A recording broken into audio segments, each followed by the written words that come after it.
Avec l'argent de vos impôts, l'État et Macron savent se montrer grands princes et aider les amis. Avec votre argent, on maintient la presse de grand chemin en soins palliatifs. Alors, pour endiguer la propagande, le mensonge, la désinformation, ce fric de dingue, il n'y a qu'une seule solution, remplacer le vieux monde médiatique par une vraie presse alternative, par TVL. Notre aide, c'est vous et vous seul. Alors, n'attendez pas, faites un don à TV Liberté. Ensemble, remplaçons ce vieux monde médiatique. La liberté à tout prix.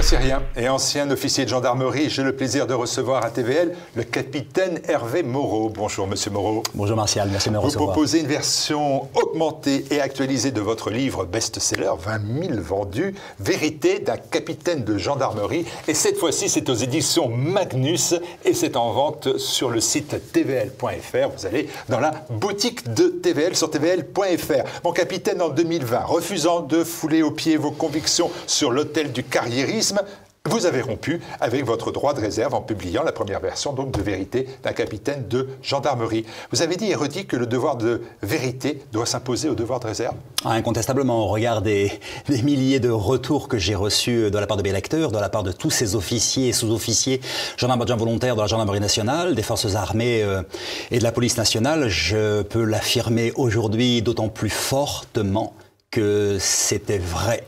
Tout ce qui a été contenu dans cet ouvrage, tout ce qui a été relaté et qui est aujourd'hui magnifié dans la version proposée par les éditions Magnus avait du sens, nécessité d'être porté à la connaissance de nos concitoyens. Cela l'a été, avec un vrai succès en auto-édition.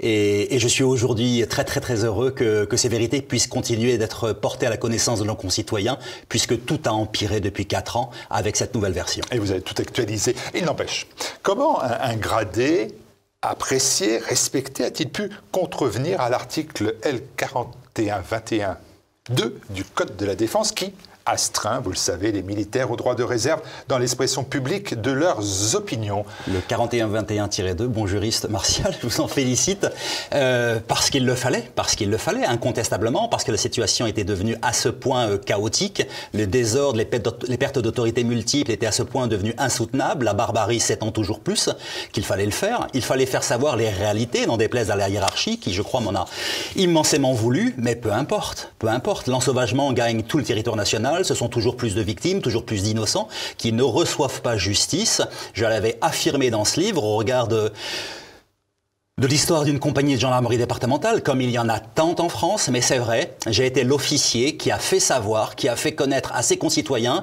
l'histoire d'un capitaine de gendarmerie. Mes lecteurs, mes lectrices ont pris ma place, l'ont vécu au jour de jour, ces crimes, ces délits, cette vie en caserne, ces mérites extraordinaires de mes gendarmes, cette réalité à laquelle nous sommes confrontés et ces errements de la justice pour ne dire que cela, alors que tout va mal, alors que tout empire et que nous mériterions autre chose. En février 2023, vous étiez sur ce même plateau avec moi pour expliquer que vous avez été l'officier de gendarmerie le plus puni de France, ce qui est vrai. Ce qui est exact, absolument. Avec un blâme du ministre des Armées, Florence Parly, et 40 jours d'arrêt de rigueur. C'est la plus haute sanction disciplinaire susceptible d'être infligée à un officier de l'armée française. Est-ce que ces poursuites se sont arrêtées là d'ailleurs? Oui, ces poursuites se sont arrêtées là. Ensuite, j'ai eu des poursuites judiciaires, au plan pénal donc, puisque certains ont tenté de m'opposer des procès en diffamation.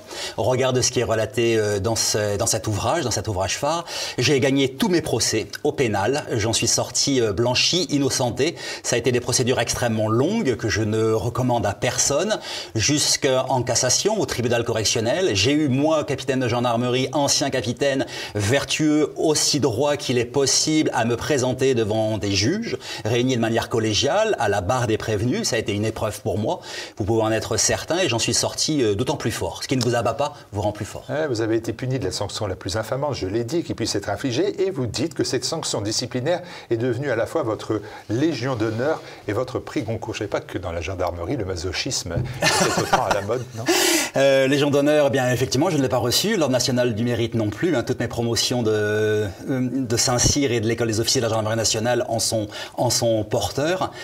Moi, je n'ai rien reçu, mais j'en suis fier. Je ne me suis jamais renié. J'ai toujours porté haut la vérité. J'ai toujours fait savoir ce qu'il en était vraiment des réalités de terrain. J'ai fait savoir à nos concitoyens ce qu'il était nécessaire de faire si nous voulions véritablement une autre France. Et on pourra y revenir, Martial. Je ne regrette absolument rien. J'ai eu un grand succès avec cette version auto-éditée, la version originale. Immensément de lecteurs m'ont dit ce livre est extraordinaire. C'est beaucoup plus fort qu'un roman parce que tout est vrai.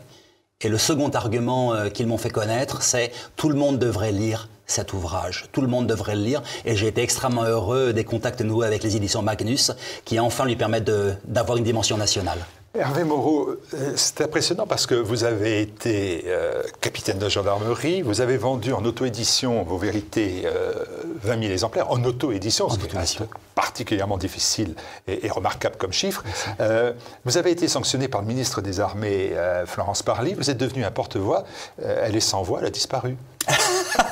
Effectivement, Florence Parly, on n'en entend plus parler et moi-même, enfin vous y avez fait allusion, Martial, oui, je suis une forme de porte-voix. Alors, il m'est difficile de m'ériger ainsi, ce serait manquer d'humilité de ma part, mais c'est vrai, par rapport à tous les messages, lettres, courriels que je peux recevoir de toute la gendarmerie nationale, de l'administration pénitentiaire et de mes amis policiers, je suis l'un de leurs modestes défenseurs. Chaque fois que la parole m'est proposée, m'est confiée, m'est donnée, et j'essaie d'être digne de leur confiance et de faire savoir chaque fois, comme ici maintenant, ce qu'il en est de leur valeur et de leur mérite. En fait, qu'est-ce qu'ils vous ont reproché le plus? Qu'est-ce que la hiérarchie vous a reproché le plus? La mise en cause des bureaucrates, calculateurs et intrigants, ce sont vos termes, hein.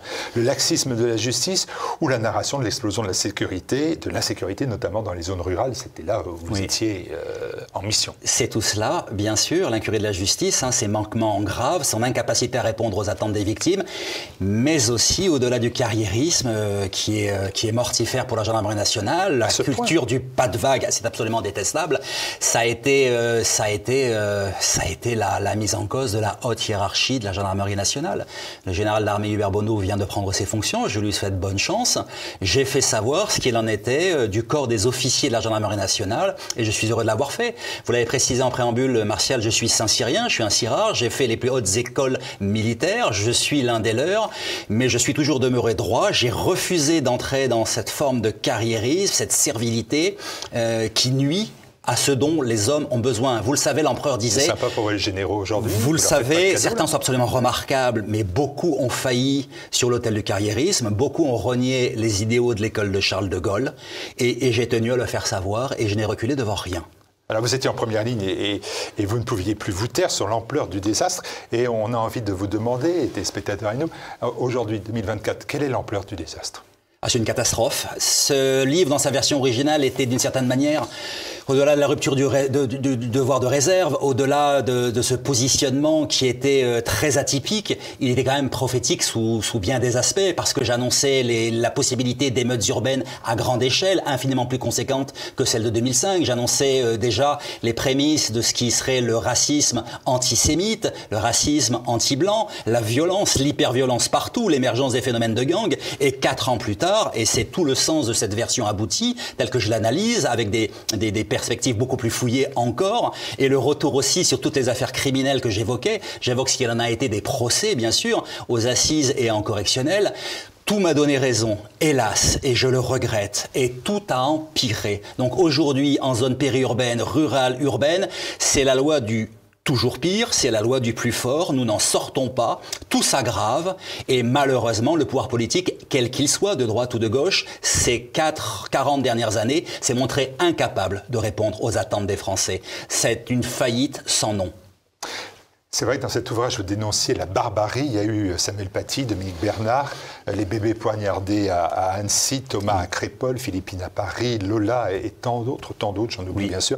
La barbarie, elle s'étend. Et ma question, elle est simple, capitaine. Est-ce que la gendarmerie reste un recours ? Incontestablement martial, pour le moment. Et je tiens à bien préciser pour le moment, parce que les choses ne vont pas, parce que la situation est grave, parce que les démissions sont hémorragiques. Aujourd'hui et depuis maintenant 3 à 4 années, ça a sensiblement accompagné la sortie de Vérité comme un prémisse. Les démissions ne cessent plus, qu'il s'agisse des gendarmes les plus anciens ou les plus récemment entrés en service. Les démissions ne cessent malheureusement d'affaiblir la gendarmerie nationale. Et ces démissions, elles sont dues à quoi ? Ces démissions sont dues à cet ensemble de facteurs qui sont l'insalubrité des logements de fonction, l'incapacité des grands chefs de la gendarmerie nationale d'obtenir les moyens dont les hommes ont besoin sur le terrain. Elles font écho aux grandes grèves de 89 et de 2001, qui est également des grèves par rapport à la logistique désastreuse de la gendarmerie nationale, cette incapacité d'avoir des véhicules, des équipements, des matériels dignes de ce nom. Mais bien au-delà de cela encore, ça pose le problème de la considération martiale, de la considération que les officiers doivent à ceux et celles qui sont en première ligne sur le terrain. Ce sont eux qui tiennent la baraque, ils la tiennent encore de manière merveilleuse. J'ai pu le constater lorsque j'étais moi-même en fonction de 2015 à 2019. J'avais des hommes et des femmes sous mes ordres qui m'étaient confiés, remarquables de dévouement et d'engagement. Ma place est d'être sur le terrain, au milieu d'eux, avec eux, à leur tête. Ça, c'est le rôle d'un officier. Mais beaucoup m'ont fait savoir que malheureusement, trop d'officiers demeuraient dans leur bureau, trop d'officiers ne sortaient jamais, privilégiaient leur carrière, n'étaient pas capables de faire preuve d'exemplarité. Et ça, c'est un drame absolu. Et cela, les gendarmes, aujourd'hui, de terrain, leur reprochent. Servilité, carriérisme, conditions logistiques qui ne sont plus acceptables. Tout cela aboutit à ce désastre. Alors, on a bien évidemment le souvenir, vous le rappelez, des émeutes de juillet 2023. Oui. Certaines voix s'élèvent aujourd'hui pour positionner l'armée dans les quartiers ethniques. D'autres parlent de la création d'unités spéciales de la gendarmerie. Quel est votre point de vue, j'allais dire même vos préconisations? C'est une excellente question et vous voyez, Martial, j'ai changé, j'ai évolué sur ce point. J'ai servi une douzaine d'années au sein de l'armée de terre, j'ai servi ensuite au sein de la gendarmerie nationale. Le maintien de l'ordre, j'en ai fait, j'ai été à la tête d'un escadron de gendarmerie mobile. C'est un vrai métier, un métier difficile, un métier complexe qui nécessite une véritable proportionnalité, un usage des moyens de manière discriminante en fonction de la situation à laquelle vous êtes confronté, opposé. C'est tout un art, l'art militaire, l'art du maintien de l'ordre. Mais aujourd'hui, dans ces 1500, 2000 quartiers qui sont gangrénés par le gangstérisme, qui sont gangrénés par les narcotrafiquants, par les intégristes islamistes, avec ces Français par millions, chrétiens, juifs ou musulmans, désireux de vivre en paix, qui sont placés sous la coupe réglée de certaines ethnies, de certaines confessions, de certains gangs, la situation, à mon sens, n'est plus tenable. Et oui, je crois qu'à un moment donné, il va falloir envisager l'introduction des forces armées, autres que la gendarmerie nationale, dans ces quartiers perdus de la République pour les reconquérir, avec une action bien sûr conjointe. C'est-à-dire que vous considérez que l'armée française, elle peut agir sur le sol français? Oui, elle peut agir sur le sol français, elle doit agir sur le sol français, parce qu'aujourd'hui... Pardon, Martial? Ça ne s'est jamais vu, mais ça se verra, parce qu'aujourd'hui la situation est à ce point désespérée que cela doit avoir lieu de manière conjointe avec police, magistrature, douane, GIR. On doit avoir une action conjointe et dans la durée. Alors certes, nous ne pourrons pas rétablir l'ordre républicain dans les 2000 quartiers d'un seul coup, mais on doit s'attaquer à cette problématique. Vous avez compris que vous ne voulez pas faire de l'armée des gardiens de quartier. Absolument non. Elle va tirer avec des balles réelles. On doit pouvoir réprimer. Je vous demande ça parce que l'armée, elle a appris à se défendre et à tirer s'il faut tirer. Mais aujourd'hui, Martial, vous savez que les armes sont disponibles dans les quartiers. Les Kalachnikovs sont présentes. Certains n'hésitent plus à les sortir à ciel ouvert aujourd'hui sans plus de précautions que cela. Mes camarades policiers et gendarmes me font savoir que lorsqu'ils y rentrent, ils sont humiliés, insultés, ils ne peuvent pas réagir parce que la culture du pas de vague les en empêche, parce que le carriérisme fait qu'on ne veut pas embraser les cités. Ça suffit. Ça suffit. Les Français qui vivent dans ces quartiers n'en peuvent plus. Et on doit leur venir en aide. Non, vous répondez à la question, faut-il mettre l'armée dans les quartiers ethniques? La réponse est oui. Il y a aussi l'attitude aussi de la veuve du gendarme Éric Comines, mort à la suite d'un refus d'obtempérer à Mougins, c'est dans les Alpes-Maritimes. L'assassin était un Cap-Verdien en situation irrégulière. Et la veuve de la victime, avec un incroyable courage, il faut bien le dire, a déclaré « La France a tué mon mari par son insuffisance, son laxisme ». Et comment vous avez réagi, vous, quand vous avez entendu, comme moi, ce propos? Je l'ai trouvé d'un courage extraordinaire. La vérité est sortie de sa bouche. Oui, Son époux, son mari, a été tué par la France, oui, d'une certaine manière, par l'incapacité de ceux qui nous gouvernent depuis trop longtemps à assumer leurs responsabilités, du fait de leur inconséquence, leur incapacité à comprendre que maintenant, on doit changer les choses. Oui, là, on a à peu près 12 000 refus d'obtempérer en zone gendarmerie. Moi-même, j'en ai été victime à plusieurs reprises. Moi-même, on m'a foncé dessus. J'ai des gendarmes qui ont eu à échapper à la mort de près très très souvent. Ce n'est plus tolérable. Ils s'autorisent tout et ils le font. Et l'adjudant Éric Comines en est mort parce qu'ils se savent pouvoir bénéficier d'une réelle impunité. On a eu cette culture de l'impunité pendant trop longtemps. Les prisons n'ont pas été construites. La répression n'a jamais été menée. Ça suffit. Aujourd'hui, tout a empiré. Tout est devenu dramatique. L'autorité n'existe plus. Ils ont tous les pouvoirs, tous les droits. La loi du plus fort est partout. Ça suffit. Et Harmonie Comines a été d'un courage extraordinaire. Son époux, mort, a reçu la Légion d'honneur. Il me semble qu'il n'a pas été promu major parce qu'elle a prononcé ces mots-là. C'est une honte, à mon sens.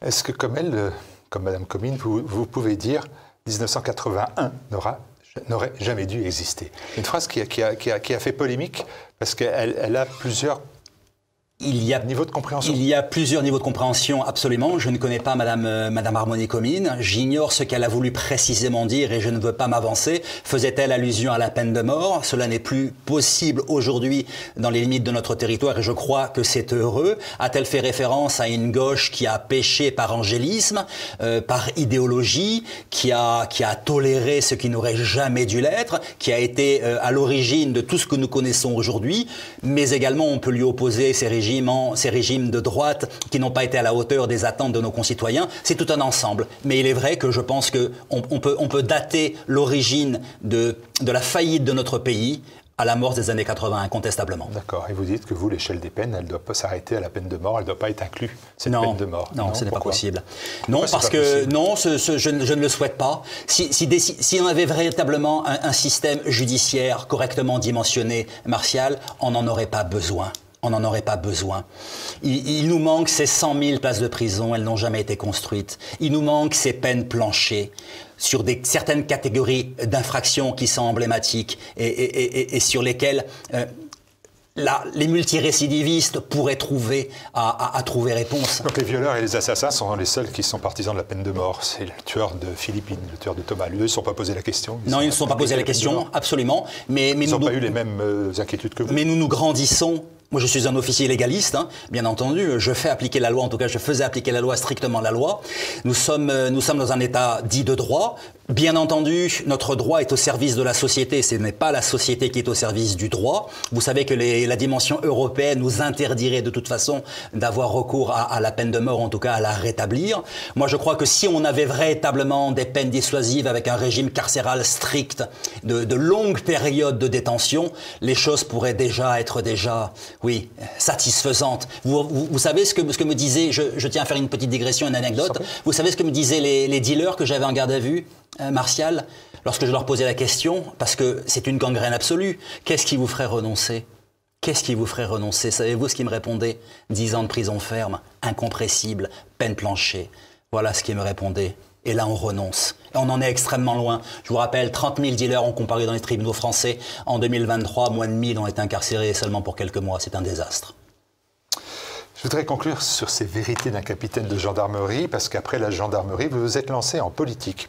Vous avez dit, j'ai décidé de m'engager plus et mieux encore au service de notre pays. J'ai l'impression que vous avez commis une erreur, parce que 2 secondes après, vous dites, toujours dans le même livre, la politique ou le règne de l'hypocrisie, des coups bas et de l'intérêt personnel. Et je me suis dit, ben là, dépit, crédulité, angélisme, la politique, c'est pas le monde des bisounours, mon capitaine. C'est un monde extrêmement violent. Lorsque vous êtes désireux d'agir, lorsque vous êtes désireux de concourir au changement tant nécessaire, ça passe effectivement par la politique. Ça passe par la politique, mais les militaires, ils sont très peu présents, parce que d'une très grande honnêteté, franchise, droiture, vous vous heurtez aux intérêts particuliers. C'est un peu comme le monde de l'édition, c'est l'entre-soi, la politique. Les nouveaux venus n'y sont jamais très bien acceptés. Ce sont des personnes en place déjà, qui cherchent à vous éliminer parce que vous représentez une crédibilité que eux ne possèdent pas souvent. Il faut persévérer. Je me suis présenté sur une législative en divers droites. J'ai beaucoup appris, j'ai beaucoup compris, je les ai beaucoup observés. On ne peut pas dire ce qu'il en sera dans l'avenir, mais quoi qu'il en soit, c'est un milieu qui gagnerait à gagner en vertu et ils en sont extrêmement loin. On y trouve quelques personnalités absolument remarquables, mais aussi tant d'arrivistes. La politique ou le règne de l'hypocrisie, c'est la politique ou c'est la droite? Ah, c'est la politique. Le règne de c'est la politique dans son ensemble, de droite et de gauche. Bien sûr. Non, c'est pareil. J'ai eu à les observer également de près. J'ai eu à les écouter, à analyser leurs discours, à les rencontrer en off, jusqu'à des très grandes figures de la politique française. Certains sont portés par un véritable sens de l'intérêt général, et heureusement, il y en a. Mais pour bien d'autres, c'est l'intérêt personnel, c'est moi, comme on le dit au sein des forces armées, le fameux TPMG, tout pour ma gueule. Mais l'intérêt général, y pensez-vous ? Non, on n'y pense pas. Et tout pour ma gueule. Mais est-ce qu'on vous y retrouvera en politique ou est-ce que c'est définitivement... Eh bien, je ne sais pas. Nous verrons bien. Aujourd'hui, j'ai mis... des coups bas de l'intérêt personnel. On pourrait fuir. Hein. Oui, aujourd'hui, j'y mets un terme. Aujourd'hui, je suis un expert des questions de sécurité. Je suis un homme qui est en mesure de faire savoir à nos concitoyens ce qu'il en est des réalités de terrain, au regard de tout ce qui m'est remonté, au regard de mon expérience extrêmement riche au sein des forces armées. Et c'est déjà pas mal. Alors, vous travaillez dans le monde viticole aujourd'hui. Oui. Qui est quand même très éloigné de la gendarmerie, je crois. Oui, à l'issue des législatives, vous voyez, j'ai voulu montrer l'exemple parce que je porte également la valeur travail. Je crois immensément à la valeur travail. J'ai voulu exercer dans un domaine qui soit difficile, mal payé, ce n'est pas si courant. J'ai pensé être soignant, manutentionnaire, et finalement je me suis dit, positionne-toi dans les vignes, dans les vignobles, la terre est basse, est mal au dos, est froid, est chaud. Il y a beaucoup à apprendre et je pense que nombre de ceux qui nous représentent, parmi les hommes et les femmes politiques, gagneraient à connaître la vraie vie, à savoir ce qu'il en est des réalités quotidiennes de millions de nos concitoyens. Moi, je le vis depuis près de 2 ans. J'ai immensément appris et compris au bout de ces 2 années, à force d'avoir des douleurs dorsales, à force de grelotter de froid ou de mourir de chaleur. C'est une école extraordinaire, une école de la vie, il gagnerait à la faire aussi. Voilà, et puis ça permet de perdre quelques kilos. Absolument. Capitaine, hein. Et puis après tout, un travail difficile et mal payé, c'est toute la gendarmerie. Donc, ce n'est pas si éloigné, c'est cohérent. Voilà, Vérité d'un capitaine de gendarmerie. On retrouve aux éditions Magnus, je vous invite à lire bien évidemment cet ouvrage et le découvrir. C'est vraiment un voyage très personnel aussi. Beaucoup d'espoir, beaucoup d'espoir Martial et beaucoup de propositions également sur ce qu'il faut faire. Ça intéressera immensément, je l'espère, passionnera vos téléspectateurs. Merci mon capitaine d'être venu. Merci à vous.